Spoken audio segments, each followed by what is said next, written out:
Hey folks, Grumpy Git Elton here. You're joining me as Shaka and I venture out for our first camping experience. Just going away for a couple of days. I'm not sure how this is going to work. My DJI tripod is standing on the dashboard, so it might fall over mid-journey. If it does, I'm going to leave it like that because obviously I can't be taking my eyes off the road. It's stressful enough driving a left-hand drive car or van in this country without taking my attention off the road. So don't expect me to do much eye contact in this video, but I thought I'd bring you along for the first outing. Rightio, you ready, Shaka? Let's do this, my boy. Being a left-hand drive, seeing things on the right-hand side can be a bit tricky. So we're just going to a campsite near Cambridge just for a couple of nights, so I can test out the awning, test out a few bits and bobs that I haven't yet tested, including the over cabin bed, which I'm hoping is going to take my weight. I'm a wee heffalump, weigh about 90 kgs. Shaka has a tendency to sleep on my bed, so yeah, it's going to be interesting to see how he copes, unless I'm going to have to lift him up and stick him up there with me. So yeah, clearly, as you can see, left-hand drive can be a bit tricky in the UK. However, since I'm planning to tour 26-ish countries in Europe, probably makes sense for me to be on a left-hand drive, since most of my driving is going to take place over there. Just getting used to it. I think the biggest challenge for me really is speed, because the speedometer is obviously in kilometers per hour. Working out what the miles is a bit tricky and takes a bit of getting used to, but I'm getting there.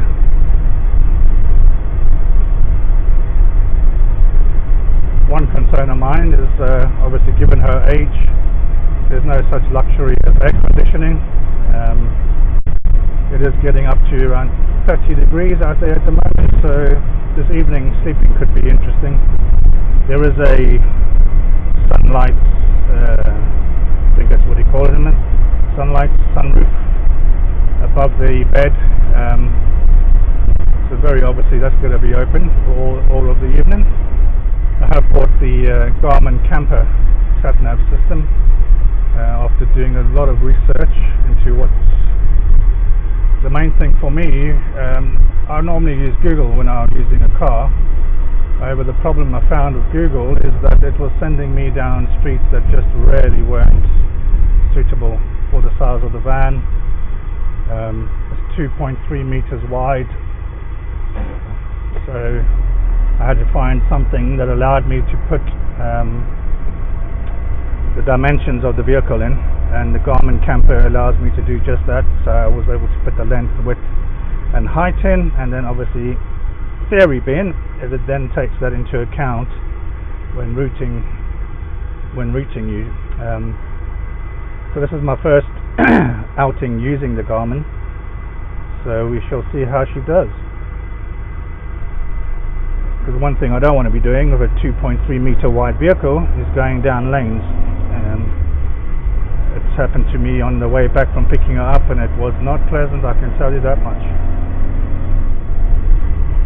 One thing I do like about the Garmin actually is that it does give me my speed there, so that's quite useful. I'm going to have to try and sit and do the maths in my head with regards to speed.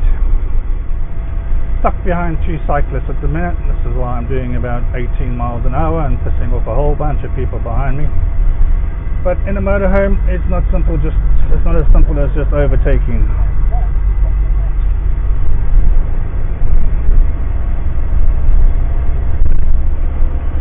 The other thing that's taking a bit of getting used to is having the gear lever on the right hand side. I think that probably more than driving itself is something that I'm struggling with the most, is the gears, not the side of the car I'm sitting on, but I'm sure it'll come naturally soon enough.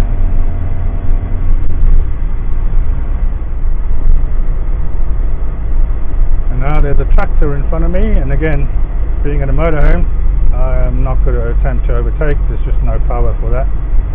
So I'm going to sit behind him and just make it more difficult for people to overtake us both.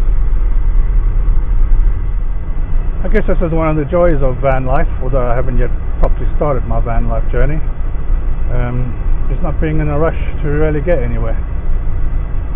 So if I have to sit behind a tractor, so be it.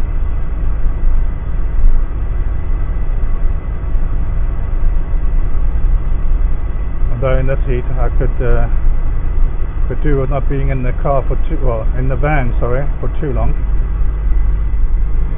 Yeah, the learning curve is having to brake a lot earlier and a lot more gentler than in the car. Otherwise things go flying around in the back there.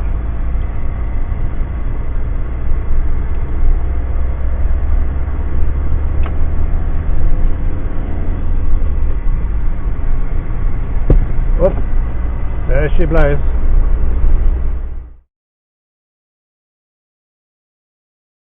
Yeah, so I'm on site. Got here about 2 hours ago. As you may be able to hear, it's chucking it down a little bit.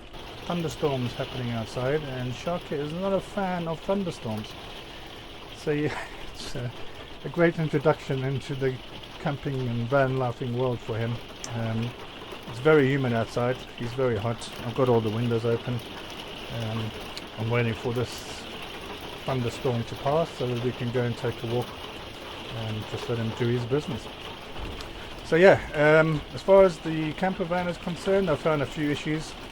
One, the awning works, which is great news, but I don't have anything to tie it down with, so I need to get some tent pegs and some rope to secure it, because when the wind's pitched up here I had to bring it back in because it wasn't so very secure.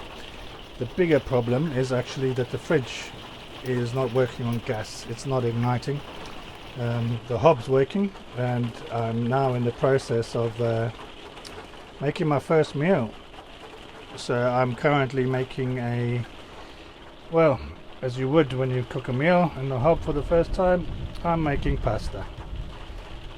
I don't have a fridge, so there wasn't a lot of option for me to bring stuff with me, so gotta make do, you know. I'm only here for 2 days, so hopefully I'll survive. I have sorted the lights, well, I've covered up everything inside the well, driving area, as you can see, so all the windows are covered, because it is rather, when the thunderstorm passes, we are due to have another rather hot spell today and tomorrow, so just keeping it as cool as possible, because I don't have a fan or an air conditioner in here. On the other side behind me I have got the television out, which actually works, which is a bonus. Not that I plan to watch telly, to be honest with you, but on rainy days like this it might come in handy. Yeah, and Shaka's got his bed down there and his foods and business, and it's already a mess, as you can see, but you know, tiny home, little limited space, what you gonna do? So yeah, there it is. I will do an external walk around of the van with the awning out once all this weather subsides and things are a bit calmer. So yeah, I'll catch you soon, guys. Cheers.